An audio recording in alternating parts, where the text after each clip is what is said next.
नहीं हुई तो सेव फेल टू सेव हो गया, तो वो रिकॉर्डिंग आज आपको जो है वो कम मिलेगी, रिकॉर्डिंग का भी इशू है। जी, पहला सवाल। अब अगले जो 20 सवाल करने हैं। Which is the second step in the problem solving method? कौन सा सेकेंड स्टेप है प्रॉब्लम सॉल्व? हमारे पास प्रॉब्लम सॉल्विंग के अंदर पहला तो होता है कि प्रॉब्लम है क्या, आइडेंटिफाई द प्रॉब्लम या इस तरह, ठीक है। तो पहला तो वो होता है। फिर उस प्रॉब्लम के बाद हम क्या करते हैं, दूसरे नंबर पे हम उसकी हाइपोथेसिस बनाते हैं, ठीक है। टेस्ट हाइपोथेसिस तो बाद में होगा, पहले प्रॉब्लम क्या है, प्रॉब्लम के मुतालिक हमारी हाइपोथेसिस क्या है, और फिर अगले फेज के अंदर हम उस हाइपोथेसिस को जो है वो बना रहे होते हैं, फिर टेस्ट कर रहे होते हैं। तो बी आप डी ऑप्शन इसका करेक्ट हो जाएगा।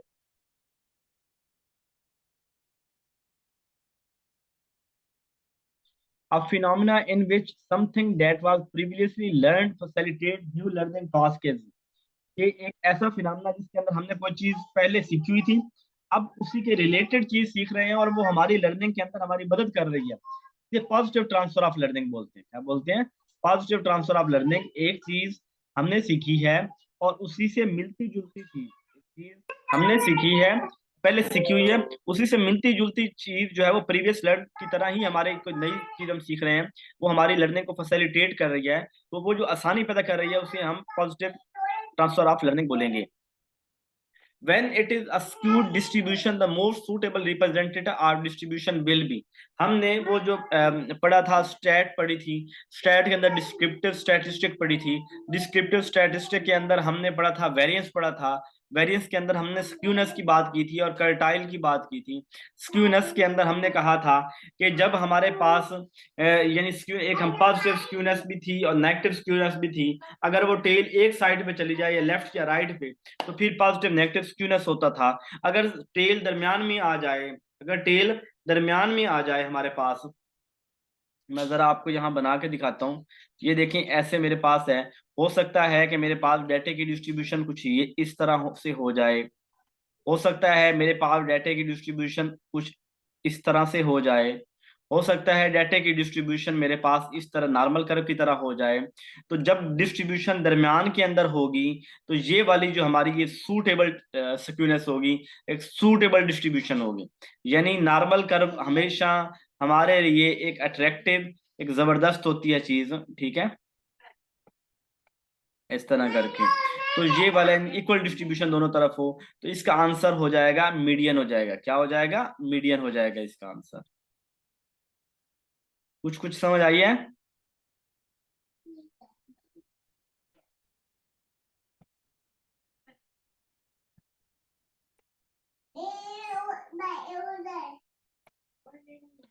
The process of transferring file from the internet to your computer. Computer से अपने लैपटॉप यानी कंप्यूटर, इंटरनेट से कंप्यूटर में कोई चीज सेव करना क्या कहलाता है?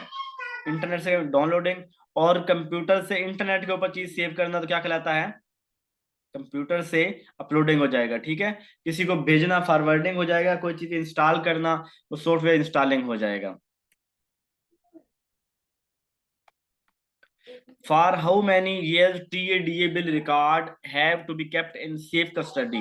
तो टीए बिल जो होता है जिसको हम ट्रैवलिंग अलाउंस बोलते हैं और डेली अलाउंस बोलते हैं, ट्रैवलिंग अलाउंस और डेली अलाउंस, ये गवर्नमेंट मुलाजमीन को या हर कंपनियों के अंदर भी एक उनकी पॉलिसी होती है टीए बिल के हवाले से। तो ये जो बिल होता है कितने साल तक इसको संभाल के रखना चाहिए? तो 3 साल तक संभाल के रखना चाहिए, 3 ईयर, ठीक है। बिल आज हमने उसको मिल गया है, मैंने कोई क्लेम किया, मुझे वो मिल गया, तो 3 साल तक उनके वो बिल उसको संभाल के रखना जरूरी है। School council is necessary to. School council इसलिए बनानी चाहिए ताकि स्कूल की इनरोलमेंट जो है वो कम हो सके, ताकि बच्चे छोड़ जाएं स्कूल को, चाहे ताकि हमारे जो फंड्स हैं वो स्टक हो जाएं और हम इस्तेमाल ना कर सकें, या चाहे हम ये चाहते हैं कि डेवलप ऑनरशिप उनके अंदर हो कि हम इस स्कूल के मालिक हैं और इसकी बुनियाद पे स्कूल के लिए बेहतर सोचें, स्कूल के भले के लिए कुछ काम करें। Clear clear data with dash can help stakeholder make informed instructional decision। Clear data with, आप देखिए आपके पास एक डाटा है, अगर वो क्लियर है तो कैन और डैश है, क्या चीज है? Can help stakeholder make inform, और वो जो स्टेक होल्डर्स हैं उनको एक इन्फॉर्म डिसीजन यानी बड़े फैसले करने में, अच्छे फैसले करने के अंदर मदद करेगा। तो अगर हमारे पास जो क्लियर और स्पेसिफिक पर्पस हो, यानी पर्पसफुल हो, हमारे ऑब्जेक्टिव्स हो, पर्पस हो पर यानी स्पेसिफिक हो, ना नैरो नहीं है, नैरो बहुत तंग है, उसकी बिना पे हम कैसे फैसला कर सकते हैं, लिमिटेड की बिना पे कैसे फैसला हो सकता है, लॉज इतने ब्रॉडर हैं कि उसके एस्पेक्ट को देखे बगैर कैसे फैसला हो सकता है। तो इंस्ट्रक्शन डिसीजन हमने लेने हैं तो स्पेसिफिक की बुनियाद पे हम उसके डिसीजन आसानी से ले सकेंगे। The effectiveness of a classroom observation would depend on, classroom अच्छी हो, क्लासरूम की ऑब्जर्वेशन इफेक्टिव हो, इसकी बुनियाद किन चीजों के ऊपर है। इस सवाल के भी दो आंसर बनते हैं, लेकिन पहला आंसर सबसे ज्यादा सूटेबल है कि क्लाइमेट जो, क्योंकि ऑब्जर्वेशन का ताल्लुक इन्वायरमेंट के साथ होता है, यानी ऑब्जर्वेशन हम कहते हैं ना, एक नेचुरल इन्वायरमेंट के अंदर किसी चीज को ऑब्जर्व करना, उसे हम ऑब्जर्वेशन बोलते हैं। अब चूंकि यहाँ पे वर्ड ऑब्जर्वेशन का कहीं ना कहीं मिलता है क्लाइमेट के साथ, क्लाइमेट भी इन्वायरमेंट ही है ना एक किस्म का, तो क्लाइमेट एंड म्यूचुअल ट्रस्ट, अगर मैंने किसी को ऑब्जर्व करना है और वो शख्स मुझे मेरे ऊपर वो एक अच्छा इन्वायरमेंट हो, मेरे ऊपर यकीन रखता है, तो मेरे लिए काम आसान हो जाएगा। एक आंसर तो इसका ये है। दूसरा इसका जो है ये वाला कंटेंट नॉलेज एंड पेडागोजी, कि हमें ऑब्जर्वेशन, हमें पहले कंटेंट नॉलेज क्या चीज ऑब्जर्व करनी है, और पेडागोजी की चीजों को पता हो तो वो भी अच्छे रहेंगे। तो पहला आंसर ये है, दूसरा ये है, पहले वाला गलत होता तो दूसरा कर लेते। ठीक है। Dash means the sum of approved estimate of the cost of establishment and operating expenditure for day-to-day running or district authority other than development work for a financial year। अब इस सवाल को भी थोड़ा सा समझने की जरूरत है, थोड़ा फाइनेंस की टर्म का है।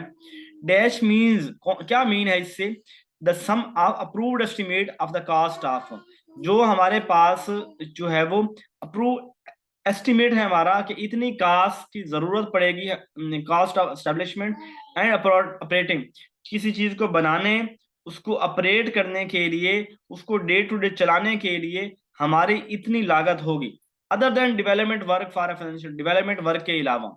इसका आंसर जो है वो है रेवेन्यू बजट, कि कितना हमारे पास जो है वो कास्ट आएगी, कितना उसका जो है वो ऑपरेट उसका रनिंग कास्ट होगी।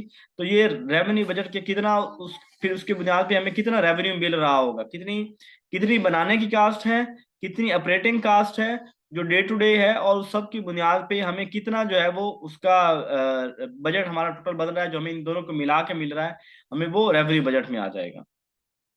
सवाल को दो तीन दफा समझिएगा, समझ आ जाएगी। To behave professionally at work, अपने काम के ऊपर प्रोफेशनली बिहेव करना। There are many do's to the follow at the workplace, बहुत सी चीजें हैं जो आपको अपने वर्क प्लेस पे फॉलो करनी चाहिए, यानी आप किसी कंपनी के अंदर काम कर रहे हैं तो बहुत सी चीजों को आपको फॉलो करना चाहिए। अनेस्ट होना चाहिए आपको, बिल्कुल अनेस्ट होना चाहिए। इंटेग्रिटी होनी चाहिए, ठीक है। टीम वर्क होना चाहिए, ठीक है। Point at work, point at work से मुराद ये है अपने काम से काम रखना, बाकी जाए सब भाड़ में, ये वाली चीज ठीक नहीं होती। सेल्फिश मतलब भी होना, अपने काम से काम, बल्कि एक अच्छा रिलेशन बना के, दोस्ती बना के, एक ताल्लुक बना के आगे चलना चाहिए।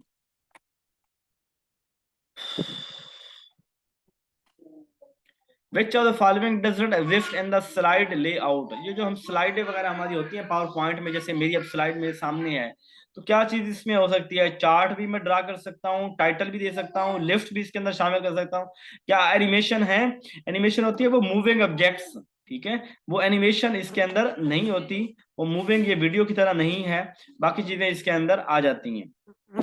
According to the school education department service rule 2014, school education के सर्विस रूल 2014 के मुताबिक the length of service for promotion in BS19, 12 साल की जो है वो प्रमोशन, सॉरी प्रमोशन जो है 19 स्केल के अंदर, for the officer initially appointed BBS 18, 18वें से 19 में जाने के लिए कितने साल की सर्विस जो है मैक्सिमम इतनी होनी चाहिए, इससे ज्यादा नहीं होनी चाहिए। ठीक है, यानी अगले बंदे को 19वां 18वें से 19वां स्केल जो है वो जल्दी देना चाहिए, और अगर ज्यादा से ज्यादा लेट करे तो सही, तो 12 साल से ज्यादा लेट नहीं होनी चाहिए। Management focus on system and procedure, management जो है सिस्टम और प्रोसीजर के ऊपर फोकस करती है, जबकि लीडरशिप किसके ऊपर फोकस करती है। आसान सा सवाल है, जागिए थोड़ा जी। मैनेजमेंट तो फोकस करती है प्रोसीजर के ऊपर, तो लीडरशिप विजन, लीडर जब विजन का लफ्ज आ जाए ना तो विजन लीडर के साथ मुंसलिक है, इसका कीवर्ड है। डैश इज अ प्लान, ये एक प्लान है, that determine the criteria on how to structure curriculum and teach student. Student को पढ़ाना क्या है, कैसे पढ़ाना है, करिकुलम को कैसे ऑर्गेनाइज करना है, तो ये किसके अंदर आता है? SLO, structure of student learning outcome, sorry SOLO होता है structure of observe learning outcome, SL होता है स्टूडेंट लर्निंग आउटकम। अब इसके अंदर हम देख रहे होते हैं कि हाँ जी बच्चों को क्या पढ़ाना है, किस तरह पढ़ाना है, क्या ऑब्जेक्टिव है हमारे, एसएलओ के अंदर हम देख रहे होते हैं। Dash assessment is an evaluation approach used by teacher to continuously monitor। अब continuously monitor किसके अंदर आता है जी? फॉर्मेटिव के अंदर आता है ना, कंटिन्यूसली असेसमेंट फॉर्मेटिव के अंदर आता है। एज पर द पीडा एक्ट 2006 के पीडा एक्ट के मुताबिक which officer authority is authorised to exercise power of competent authority for employing of BS 16 and 17। अब ये बताएं, जो हमारा 16वें और 17वें के स्केल का बंदा होगा, उसकी अथॉरिटी, जो कंपिटेंट अथॉरिटी होगी वो कौन होगी, किसके पास उसकी अथॉरिटी होगी? तो वो होगी अपॉइंटिंग अथॉरिटी। जो होगा जिस बंदे ने, जैसे आप लोग अगर स्कूल टीचर है ना, आप में से कोई, तो आप गवर्नमेंट स्कूल टीचर है, तो आपके जो आर्डर होंगे ना उसके ऊपर साइन होंगे डीओ की। आप जब बाद में वेरिफिकेशन करवाते हैं डीओ करवाते हैं, जब आपने आके जवाब देना होता है डीओ को होना होता है। तो डीओ जो है वो आपकी अथॉरिटी है, डीओ आपकी अथॉरिटी है। इसी तरह जो 16 स्केल का बंदा होता है उसका सेक्रेटरी होता है, और जो 18वें 17वें 18वें का सेक्रेटरी होता है डिपार्टमेंट का सेक्रेटरी। और उन जी 17वें सॉरी 17वें का भी सेक्रेटरी होता है। यहाँ अपॉइंटिंग अथॉरिटी लिखा हुआ है, चूंकि 16वां साथ है तो हम किसी तरह वो कर लेते हैं। और हमारी जो होता है ना 17वां 18वां, फॉर एग्जाम्पल मैं अब कॉलेज कैडर में हूँ, तो मेरी जो अपॉइंटिंग अथॉरिटी है ना वो सेक्रेटरी एजुकेशन है। ठीक है, मेरी अपॉइंटिंग अथॉरिटी कौन है? सेक्रेटरी एजुकेशन है, सेक्रेटरी हायर एजुकेशन है। और उसके बाद जो 19वां 20वां स्केल होता है इसका चीफ सेक्रेटरी होता है, और फिर वजीर आला जो है वो होते हैं। तो ये अपॉइंटिंग अथॉरिटी होगा। For the payment of a gratuity, जो ग्रेजुएटी में मिलती है, ग्रेजुएटी बोलते हैं रिटायरमेंट के ऊपर जो पेंशन मिलती है, पैसे मिलते हैं ज्यादा सारे, यानी 40 50 60 लाख 1 करोड़, वो जो पैसे मिल रहे होते हैं रिटायरमेंट के टाइम, तो the family of a government servant does not, तो कौन लोग उसके अंदर शामिल नहीं होते? क्या उसकी बीवी ले सकती है? ले सकती है। क्या उसकी बेवा ले सकती है? जो बंदा वो ले सकती है। क्या उसके जो फौत होने वाला बंदा है उसकी पैसे जो है वो ग्रेजुएटी के उसके भाई को मिल सकते हैं? उसके भाई को नहीं मिल सकते। ठीक है, उसकी उसके या वालदैन, या उसकी बीवी, या उसके बच्चे, इनके अलावा और कोई नहीं ले सकता। ठीक है, वालदैन, बीवी या बच्चे, वो उनके अलावा कोई नहीं ले सकता। तो ये इसका होगा बिरादर नहीं ले सकता। ठीक है।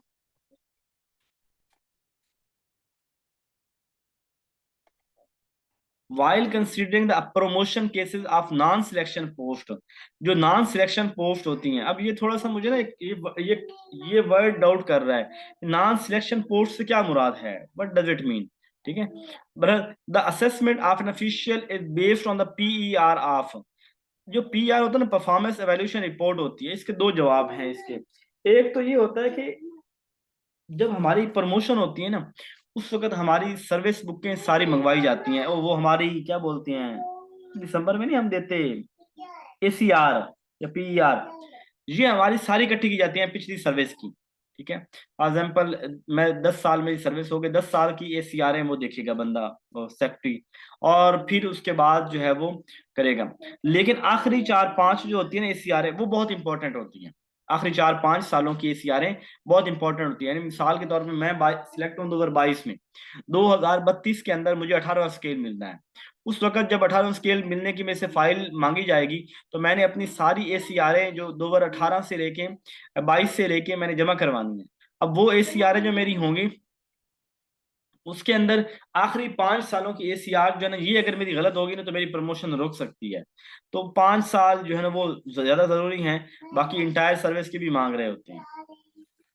Dash is the study of meaning communicated by a speaker or interpreted by a listener, जो उसका स्पीकर बोलता है और इंटरप्रेट करता है, लिसनर करता है।